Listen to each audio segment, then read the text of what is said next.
Hamas के साथ झड़प में कैप्टन समेत 4 इस्राएली फौजी हलाक। गजा में फलस्तीनी मज़ाहमती तंजीम हमास के साथ झड़प के दौरान कैप्टन समेत 4 इस्राएली फौजी हलाक हो गए। इस्राएली फौज ने अपने 4 फौजियों की हलाकत और एक अफसर के जख्मी होने की तस्दीक भी कर दी है। तमाम हलाक फौजी मल्टी डोमेन यूनिट से ताल्लुक रखते थे, जिसे घोस्ट यूनिट भी कहा जाता है, और ये इसराइल के एलीट दस्ते के रुकन थे। इसराइली मीडिया के मुताबिक मारे जाने वाले फौजियों में 22 साला कैप्टन जॉनी केजन, 20 साला नसीम मैताल, 21 साला एवियो गलबा और 22 साला सार्जेंट नावर हेमोफ भी शामिल हैं।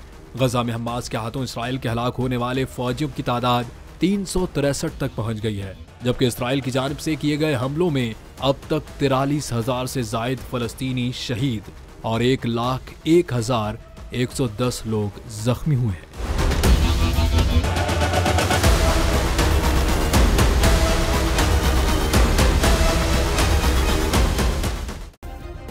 सब्सक्राइब करें और बेल दबाएं ताकि कोई खबर रह न जाए।